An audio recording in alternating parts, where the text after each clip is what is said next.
So, hello and welcome, students. Today I am going to tell you something about the recording of transaction. Now, this is where the accountancy starts. Earlier, in our earlier class, we have discussed about the definition of accounting. What was that? Accounting is the art of recording, classifying and summarizing the financial transactions and interpreting the results thereof. Is the art of recording, we have discussed this. Classifying, we have also discussed this, and summarizing, we have discussed this one also. So recording, classifying and summarizing has been discussed. The financial transactions and interpreting the results thereof. The financial transaction means what we are going to do in our accountancy. The very subject matter of accountancy is recording of financial transactions. Now, recording of transactions is done in the book called journal. Classifying the transactions are recorded in ledger, and summarizing the transactions includes preparation of trial balance, profit and loss account and balance sheet. These profit and loss account and balance sheet together are called final accounts. These are prepared at the end of the year, at the last day of the financial year or accounting year. We will study all these things step by step, but first recording of transactions in journal and interpretation of the results. See, recording we have done it, classifying we have done it, and summarizing we have also done it. Now interpreting the result means involves computation of various accounting ratios etc. to know about the liquidity, solvency and profitability of the business. These are higher accountancy and we will do it in class 12, not in this year. But accounting ratios, we will discuss about this thing in class 12. Now we will discuss about journal. So journal, this is the format of a journal. What is journal? Journal records all daily transactions of a business in the order in which they occur.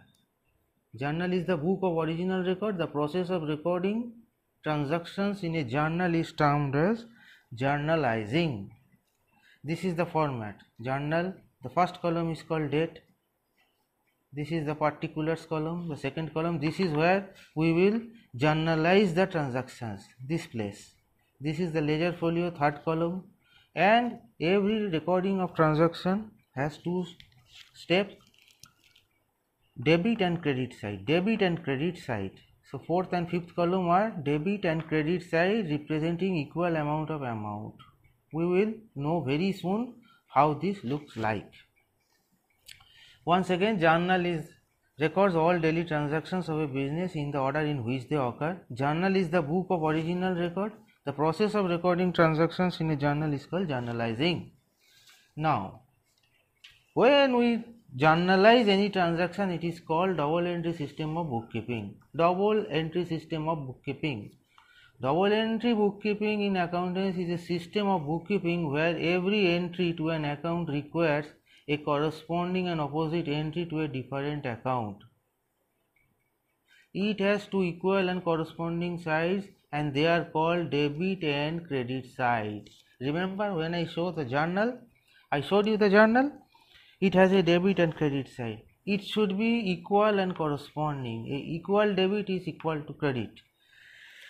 Debit and credit should be always equal. Usually the left hand side of an account is called debit side and the right hand side is called credit side. Normally debited accounts are assets account and expenses accounts. Debit increases the total quantity of money or financial value and a credit decreases the amount or value. Normally credited accounts are liability account and revenue accounts.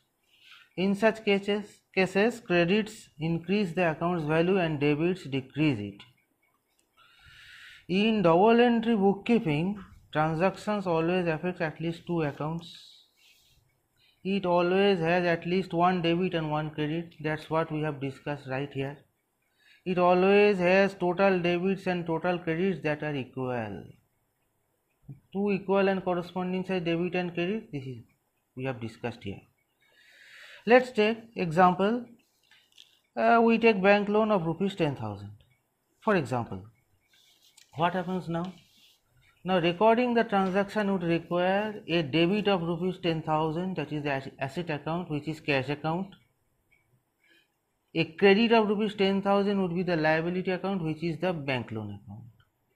Recording the transaction would require a debit of rupees 10,000, which is the asset account, that is the cash account, and a credit of rupees 10,000, that is the liability account, is the bank loan account. Now these are called accounting entries. In the double entry accounting system, at least 2 accounting entries are required to record each financial transactions. Entries may occur in asset or liability or equity or expense or in revenue accounts. We will study that one by one while discussing this journal. Recording of a debit amount to one or more accounts and an equal credit amount to one or more accounts results in total debit is equal to total credits. If accounting entries are recorded without error, the aggregate balance of all accounts having debit balance will equal to the aggregate balance of all accounts having credit balance. Now these things, these are the basic theories. We are going to learn these one by one as we will approach with our problem. Right now, just remember, a total debit should always equal to total credits, and the accounting entries are recorded in the books of accounts, which we have already know is journal. So recapitulate this, study this in your home and give me the feedbacks, and in our next class we will learn about journalizing the transaction.